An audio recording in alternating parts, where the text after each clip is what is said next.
Gravitational harmonics failing to resolve. Warp bubble stability degrading. Increase output to maximum. Increasing warp output to maximum. It's happening again.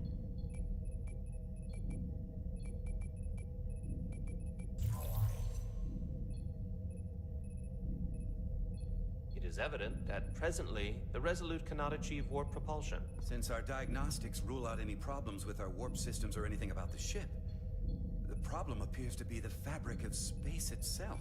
Space itself? You're saying something about this region of space prevents warp travel? Prevents it, or can't sustain it. However improbable, that appears to be the case. Well, couldn't we slow-boat it out of here at impulse speed? It may come to that, but we don't know how far this warp dead zone extends. Captain Solano is on his way back from the negotiations, and I want to have some answers for him when he gets here. Indeed. Given the facts at hand, we may be able to deploy subspace probes around the ship to construct a clear picture of the phenomenon. Around the ship. I'll prep a shuttle.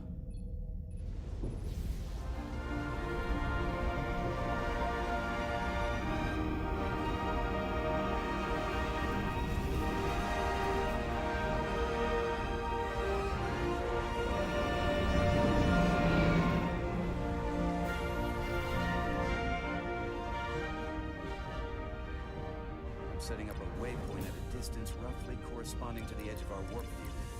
When we get there, I'll deploy the first probe.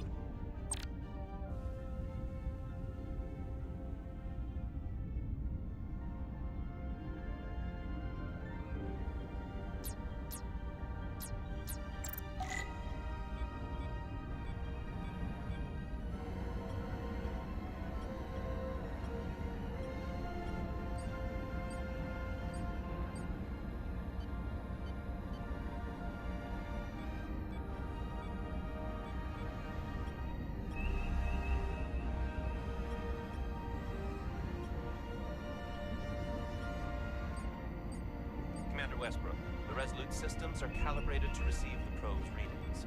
We are standing by to reproduce the warp field collapse after the first probe is deployed. Thank you, Mr. Chovak. We'll be in position shortly. And, Mr. Diaz, do take care in piloting the shuttlecraft. Now is not the time to indulge in the human penchant for joyriding. Chovak probably isn't such a fun guy to work for.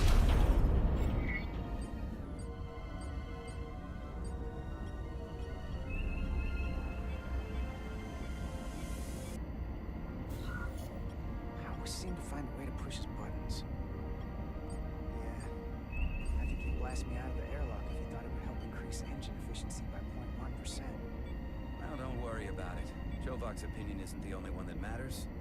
Last time I checked, I was still Chief Science Officer, and you made a hell of an impression on Ambassador Spock. I'm the one who should be worried with this new first officer on board.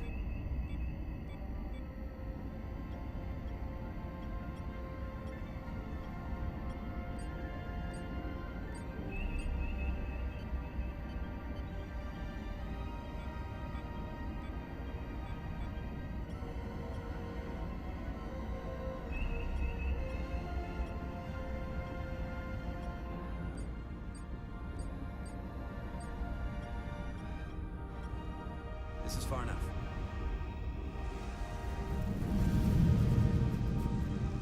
Transporting the first probe into position.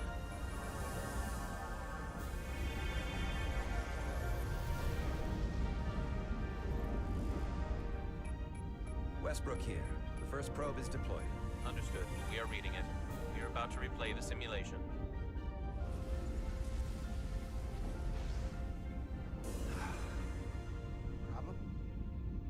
Don't get me wrong. Things are definitely trending up with Commander Rydek.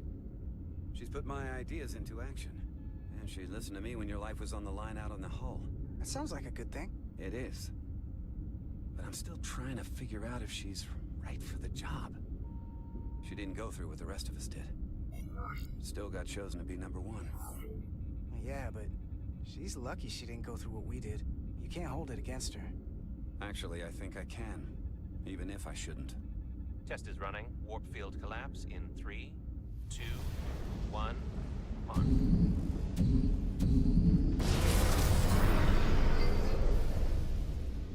Whoa.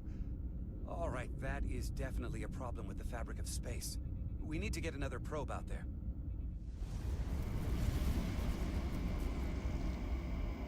With 2 points of data, the Resolute and the probe, we've managed to get an interference pattern. I'm setting a waypoint to a particularly strong area of interference. We'll deploy the second probe there.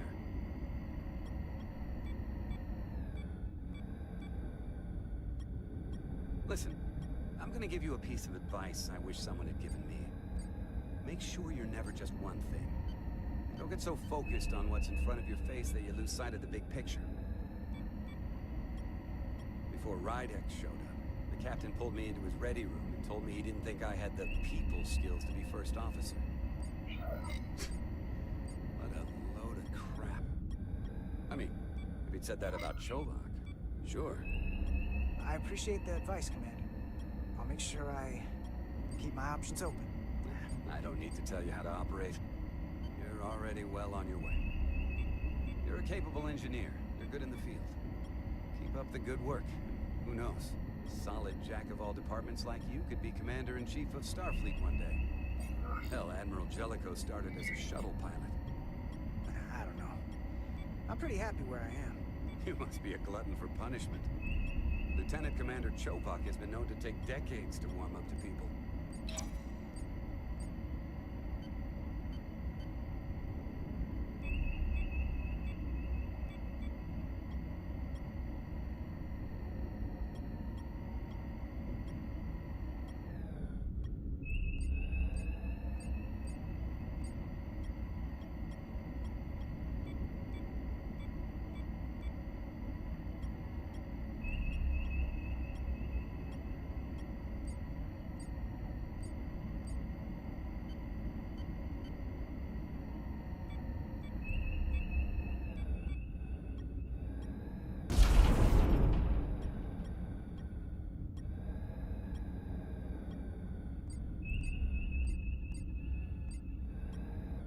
Here, this is close enough.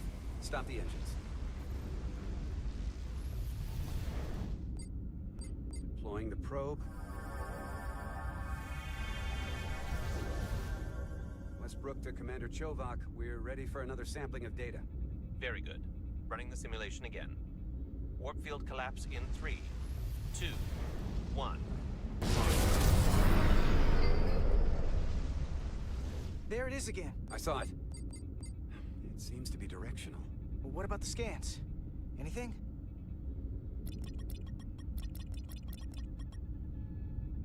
Here's the readings in relation to our local space. We've got the Resolute, Otari Prime, and the probes. All this interference is overloading the sensor buffers. We're gonna have to triangulate the sensors manually.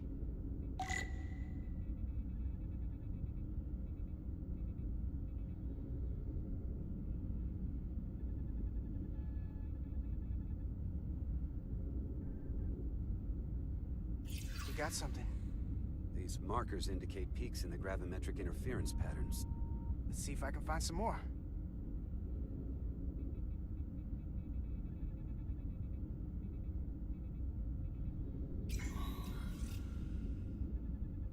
Hold up. This is coming from the moon. A beam that blocks warp travel. Aimed right at us. Someone is doing this intentionally. I don't know how they're doing it. This is like nothing I've ever seen. Why would they be doing this? We came here to help these people. And now we're getting hit by some warp-killing weapon? Now, look here. It's the current readings of the ion storm. These concentrations, they line up with the interference pattern. The storm and this beam, they're coming from the same place. Carter, whatever petty local conflict brought us here, it's just a small part of something much bigger.